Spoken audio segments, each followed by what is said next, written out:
Hello everybody and welcome back to the Ultimate Fashion History's 20th Century Style Icon series. In this episode we're going to be looking at somebody who might actually be worse with money than I am.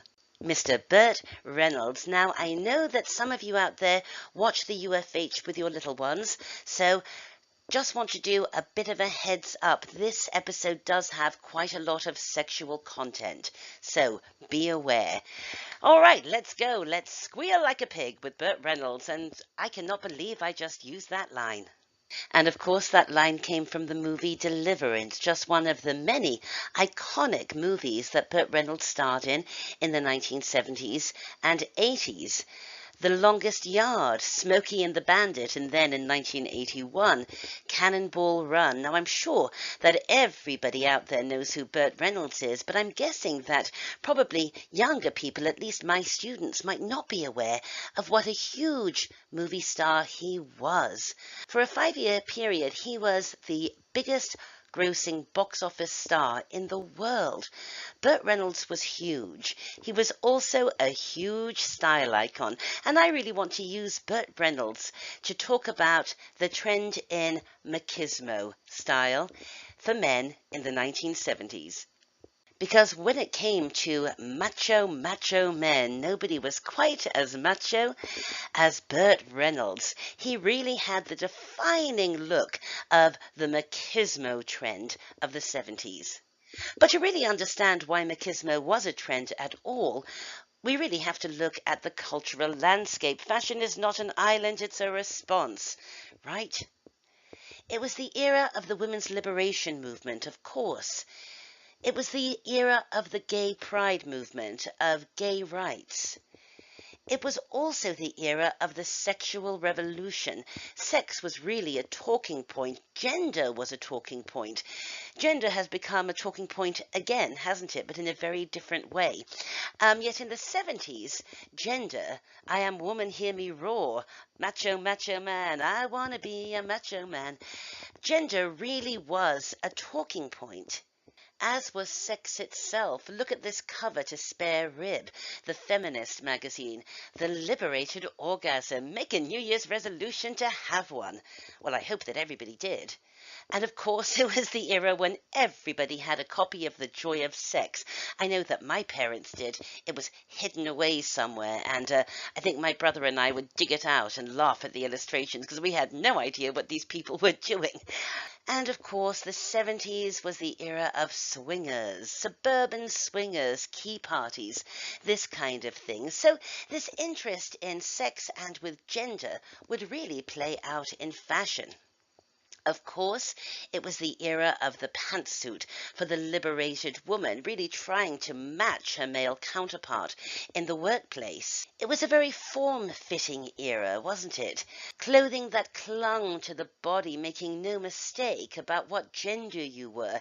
If you were a woman, clothing like these wonderful jumpsuits that would cling to your curves.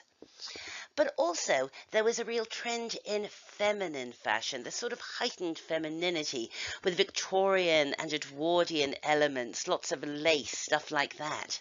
And just as women really wanted to highlight their very womanhood, their femininity via fashion, men went in the opposite direction, didn't they?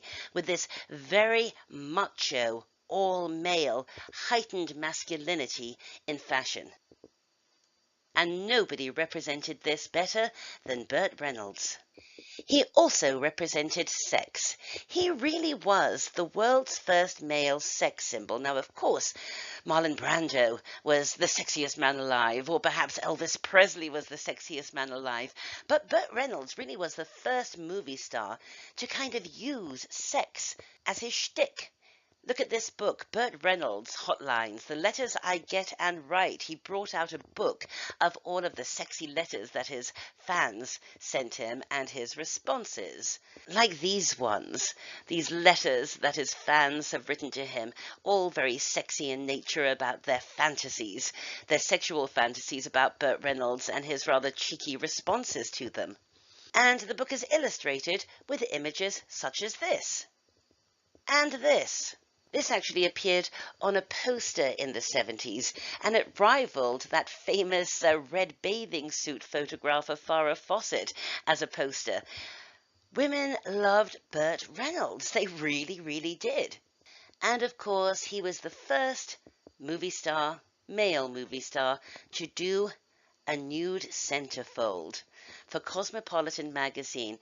This is the one thing he says he really regrets doing, because it really did stop him being taken seriously as a serious actor. He famously said that when he posed for Cosmopolitan, he lost the hard hats, meaning he lost his legion of blue-collared male fans, but in fact he didn't really. They carried on loving Burt Reynolds just like everybody continued loving Burt Reynolds in the 70s. And when it comes to that trend in machismo in the 70s, Burt Reynolds really was the role model. Let's break it down. Here's Burt in a typical 70s macho outfit, and I'm going to show you a series of images of other people, and you'll see how much of an influence he really was and how he absolutely encapsulated this 70s macho man look. The mustache, of course, the low-button shirt, the hairy chest, the very tight at the top around the groin pants, to show off your family jewels, the statement belt, and of course, although he's not wearing it here, the medallion. And there's Burt modeling some medallions. And look at his signature belt there, his statement belt. And look what else he's accessorized this photo shoot with. Of course, a naked girl adoring him, wanting a bit of Burt. And if you put a cowboy hat on the Burt Reynolds look, as he's wearing here, I think we might actually be able to make a pretty convincing argument that he was also a style influence for the gay cowboy look of the 1970s. I really don't think Burt Reynolds gets the credit he deserves as a fashion icon. Just look at these random fashion images from the 70s, and you can really see a little bit of Burt in all of them, can't you? Although, no matter how hard somebody might try to be macho, there are certain garments that rob a man of any remote chance of masculinity. And please note, he's holding a chicken by the legs. What is this all about? I don't know, but I hate it. So what happened to this machismo fashion trend? Well, the 80s happened, and men no longer wanted to look like this. They wanted to look like this. Really, the Miami Vice look was really the birth of metrosexuality, wasn't it? So guys wanted to look like this, or they wanted to look like this. The new romantic look was not very macho, or they wanted to look like this. Sure, I would say that hip-hop attire was kind of macho, but in a very different way. But really, in the 80s, that sort of low-button shirt, hairy chest, mustache, medallion, tight-trousered look had disappeared in favor of something else. An interest in gender had sort of changed into an interest in gender bending. That was when we used the phrase, right, in the 80s, gender bending. And nobody really wanted to be a macho man anymore. They wanted to be a great-looking man with a bit of lipstick sometimes. Well, like I said, I don't think that Burt Reynolds gets the credit he deserves as being a genuine style icon of the 20th century. Love him or hate him, I can't stay mad at him for long. Why? Because he features in an episode of The Golden Girls, which is also a subject of an episode on the Ultimate Fashion History. I hope you've enjoyed this episode on the Ultimate Fashion History. You can contact me through my website, amandahalley.com.